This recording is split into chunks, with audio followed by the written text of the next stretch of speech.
Acho que seria interessante, assim, né? Muitas vezes a gente tem boas ideias e não coloca em prática, né? As ideias vêm e a gente deixa lá ir. E não é diferente com os nossos filhos, né?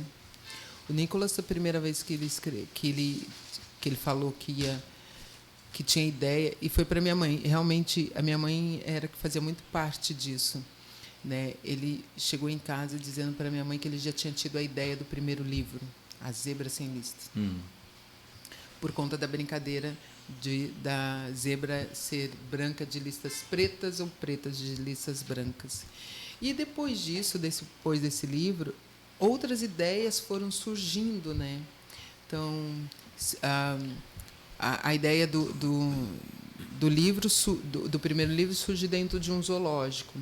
As outros livros surgem. A ideia do Tartaruga Sem Casco surgiu como continuação do Zebra Sem Listras, né? E eu quis fazer esse livro em homenagem aos meus amigos.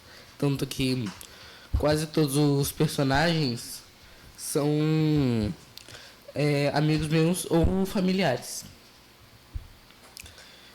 E o sonho, eu estava numa oficina de contação de história lá no Rio de Janeiro, com a contadora de histórias Inosorce, que é uma contadora africana. Que eu lembro que ela não queria que eu participasse, que ela achou que eu ia atrapalhar e tal. Ele tinha 7 anos só. Nossa. Aí... O Nicolas é um prodígio. E era longa. Na verdade, é porque era uma oficina para adultos mesmo, né? E era longa a oficina. Eram 2 dias, o dia inteiro e tal. E ela falou, não, uma criança aqui vai atrapalhar. Só que como eu sempre fui uma pessoa muito quieta, eu não atrapalhava nada. Eu ficava ali na minha... Pelo fato de ser criança, ela pensou também. Ali já é o gosto, né? Pode falar, continua. Fui nessa construção de história, junto com o Felipe e a Juliana, né? Que surgiu a ideia do meu primeiro livro, Sonho. Que nós 3 criamos juntos, para uma atividade que teve nessa oficina. Depois eu perguntei para eles se eu poderia criar um livro baseado nessa história. Aí eles deixaram e assim surgiu o Sonho.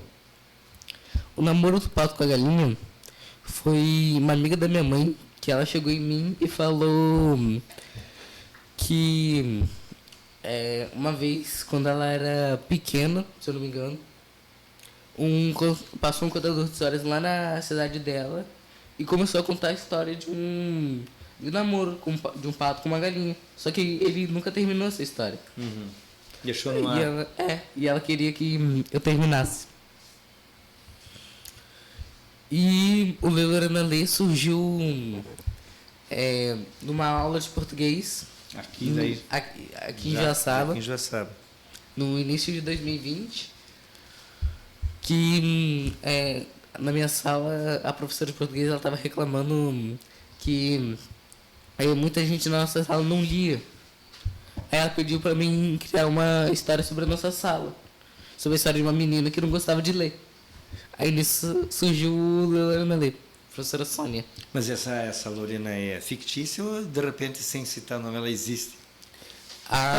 O nome dela é baseado numa grande amiga minha, Lorena, que ela mora lá em Três Rios, que a gente sempre foi muito amigo desde pequenos, assim.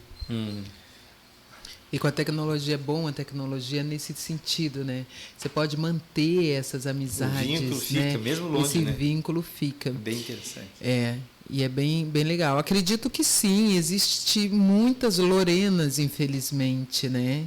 E a gente precisa resgatar essas Lorenas. A Lorena acaba vivendo essa aventura e descobrindo como é importante ler, né? O quanto traz isso, né, para as nossas vidas, o quanto a gente trabalha a imaginação, eloquência, vocabulário. Muito bom.